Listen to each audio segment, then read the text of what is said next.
आपने वीडियो शुरू होने से पूर्व ही चेतावनी अवश्य देखी होगी कि इसे स्त्रियां एवं छोटे बच्चे ना देखें। आखिर इन चेतावनियों को देने के पीछे मेरा उद्देश्य क्या है? मैं जानता हूं कि मेरे चैनल से अधिकांशतः भक्तगण एवं साधकगण जुड़े हुए हैं, जो इन वीडियो के द्वारा ज्ञान लाभ का अर्जन करते रहते हैं। मैं लंबे समय से साधना क्षेत्र के सात्विक मार्ग से जुड़ा रहा। सात्विक साधनाएं मेरे जीवन का आधार रही हैं और इसी तृष्णा के वशीभूत होकर मैं साधकों से संबंधित घटनाओं की तलाश में हमेशा लगा रहता हूँ, जिनमें अधिकांशतः ऐसी घटनाएं होती हैं जिन्हें मैं सर्वसाधारण के मध्य प्रस्तुत कर सकता हूँ, जबकि कुछ एक घटनाएं ऐसी होती हैं जिन्हें मैंने संकोचवश आपके समक्ष आज तक प्रस्तुत नहीं किया, क्योंकि यदि मैं उक्त किसी साधक के जीवन में घटी घटना को वैसे के वैसे ही आपके समक्ष प्रस्तुत करूं, तो उसमें प्रयुक्त शब्दों की मर्यादा मुझे तोड़नी होगी। पुरुष साधकों को छोड़कर यदि बच्चे एवं स्त्रियां इन घटनाओं को न देखें तो मेरे ऊपर बेवजह कोई प्रश्न भी नहीं उठेगा, और यदि इन घटनाओं के कुछ अंश जो स्वच्छंद हैं, यदि मैं उन्हें हटा भी दूं तो फिर पूर्ण सत्य आपके समक्ष प्रस्तुत नहीं कर पाऊंगा। मुझे आशा है कि आप मेरा विनम्र निवेदन अवश्य समझ गए होंगे, क्योंकि जो घटना मैं आपके समक्ष आज लाया हूं, इस घटना के मध्य में स्वच्छंदता पूर्ण रूपेण है। इसलिए यह घटना मैं विवेकवान पुरुषों के मध्य ही प्रकट करना चाहूंगा।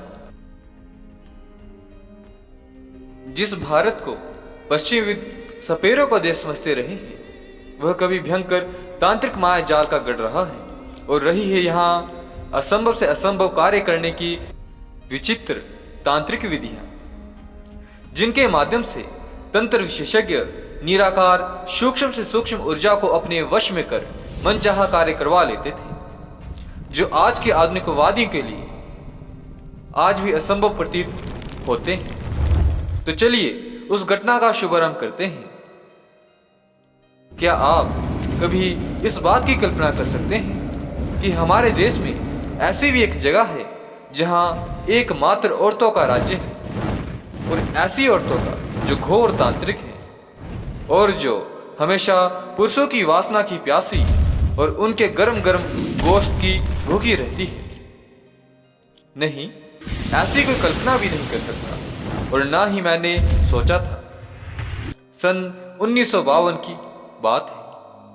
पुरातत्व विभाग की ओर से हुई खुदाई में मुझे एक विलक्षण मूर्ति के रूप में अत्यंत दुर्लभ कलाकृति मिली।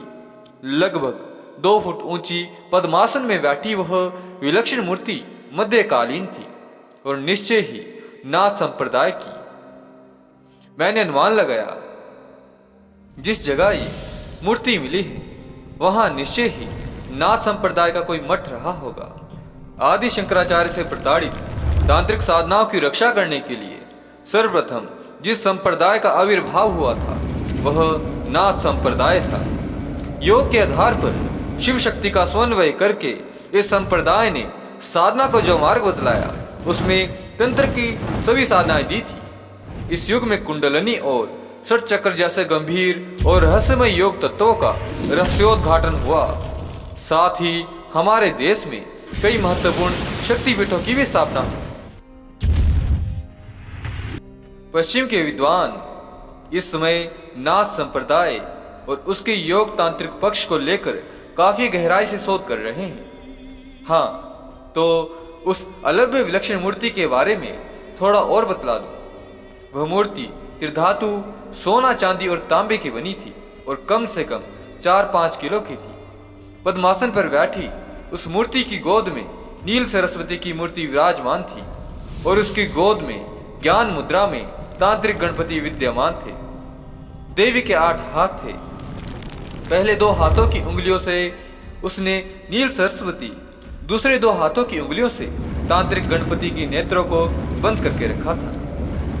उसके तीसरे 2 हाथों में खड्ग एवं चक्र थे और चौथे 2 हाथों में नागपाश एवं नरकंकाल।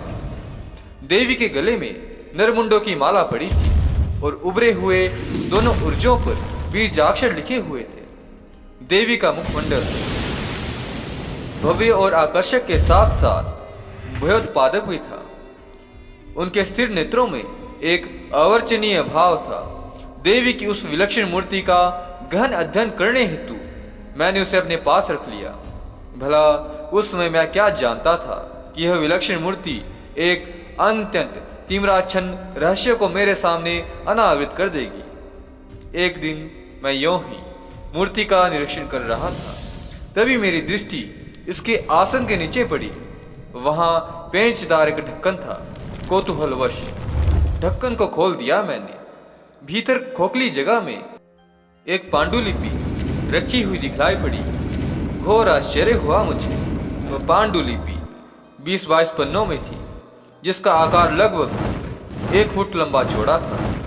भोजपत्र के पृष्ठों पर जो कुछ लिखा था उसे पढ़कर मैं एकदम स्तब्ध रह गया।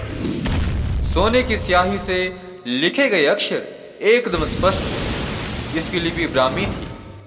समय के प्रभाव से सर्वथा मुक्त थी यह पांडुलिपि। देखकर ऐसा लगता था कि कुछ दिनों पूर्व ही लिखा गया हो इसे। मैं बड़े मनयोग से पांडुलिपि पढ़ने लगा। पुरातत्व विभाग से संबंधित होने के कारण पांडुलिपि की आयु मुझे समझते देर नहीं लगी। वह लगभग 500 वर्ष पूर्व प्राचीन थी।